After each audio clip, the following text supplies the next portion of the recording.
Tomás Münster, instigador de la revuelta antiseñorial que puso a los campesinos en pie de guerra, es calificado por Lutero como controvertido, faccioso, sedicioso, fanático, loco, borracho, digno de ser condenado por Dios y por los hombres, profeta perverso y sanguinario, que osó instigar a los campesinos.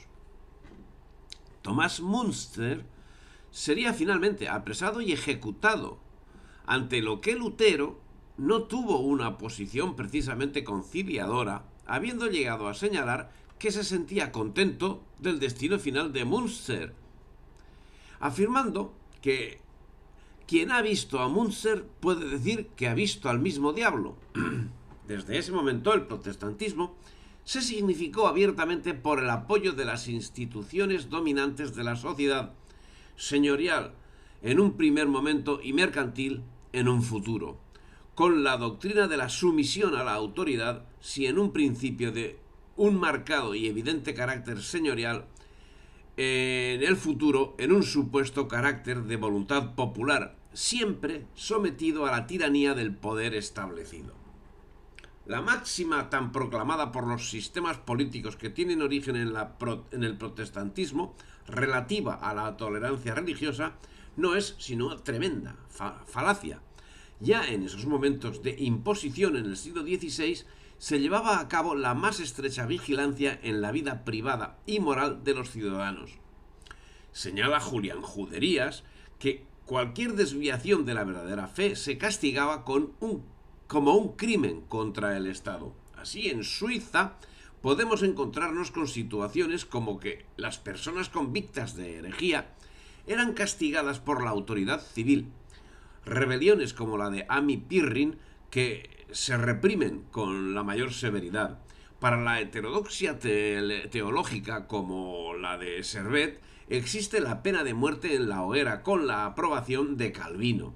En 5 años se dictaron 58 sentencias de muerte y 76 de destierro contra los habitantes de Ginebra, cuyo número no excedía de 20.000. El consistorio desempeñaba las funciones de celosa policía, desplegando atroz vigilancia y aplicando el principio de Calvino de que es preferible que sean castigados muchos inocentes a que se escape un solo culpable. Y sigue preguntándose Juderías, ¿por qué no se cita hoy día como ejemplo de intolerancia aquel esfuerzo de los puritanos para implantar en Inglaterra los principios calvinistas llevados a la exageración, destruyendo las obras de arte, incluso los sepulcros, prohibiendo las diversiones públicas, incluso el teatro, castigando con severas penas a los que rezaban en forma diferente a la prescrita o se atrevían a decir algo en contra de la secta imperante?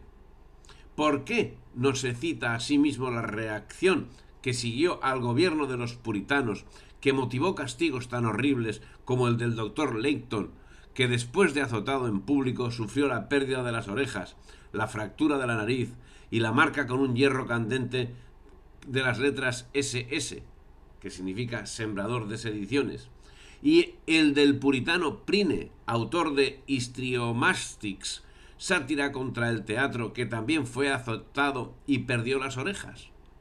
¿Acaso las predicciones de John Knox no dieron lugar a la caza y al suplicio de este y de sus discípulos? Las represiones entre los propios protestantes se multiplicaron. El anabaptismo era prohibido en los Países Bajos, mientras en otros lugares se proclamaban bandos contra los luteranos.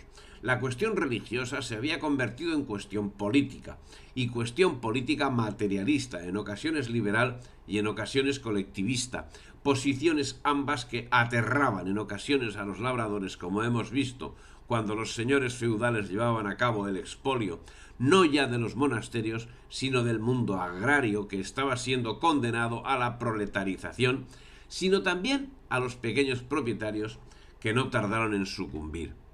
Esas acciones tienen lugar en momentos y en lugares muy concretos. En junio de 1535, un bando condena a muerte a todos los anabaptistas, aun aquellos que abjuren de sus errores. Si las matanzas fueron menos numerosas en el sur de los Países Bajos que en Holanda, eso se debió a que los sectarios estaban más esparcidos y eran menos peligrosos, pero no por ello eran menos odiados. En Inglaterra fue prohibido el catolicismo, siendo que por la ley de supremacía los católicos que ofendían al estatuto eran condenables a la pena de muerte como traidores. Pero es que la interpretación de ofensa al estatuto era, además de etérea, bastante amplia, siendo que eran considerados traidores todos los que absolvían o se reconciliaban con la sede de Roma o deseaban ser absueltos o reconciliados.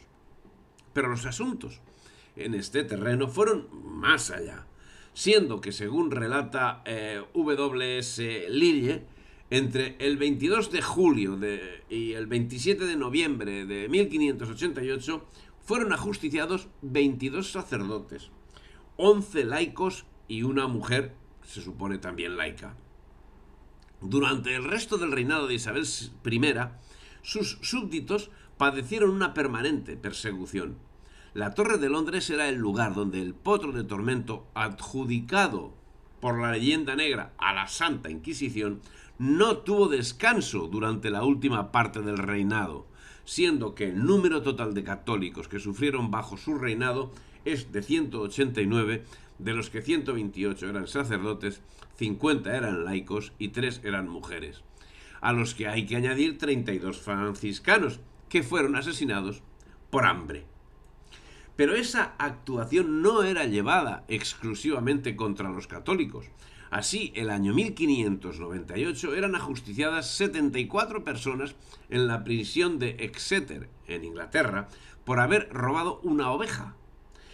Siendo que Sir James Stephen, filósofo y abogado británico nada sospechoso de sentimientos poco británicos, calcula que en 300 años hubo en Inglaterra 264.000 condenados a muerte por diversos delitos, de lo que representa 880 por año, o lo que es lo mismo, 2,41 víctimas por día, una sangría que tiene difícil parangón. ¿Comparamos esto con lo que sucedía en la monarquía hispánica en aquellos mismos momentos? ¿O lo comparamos con momentos anteriores o con momentos posteriores? Sin embargo, podemos decir que ese extremo sí tiene comparación en España. ¿Y cuándo sucede tal cosa? La respuesta nos resulta bien cercana. Es justo ahora donde el crimen de Estado se está desarrollando a plena satisfacción. Justo hoy, 2025, cuando somos colonia británica. En España se están asesinando anualmente en torno a los 100.000 nonatos. En 1603, con el ascenso al trono de Jaime I al trono de Inglaterra, se desarrolló ampliamente la persecución contra quienes no querían asistir a los ritos anglicanos. Quienes se mantenían fieles a la religión católica eran renombrados recusantes papales y perseguidos, siendo que el primer objetivo era sacarles el dinero más que asesinarlos.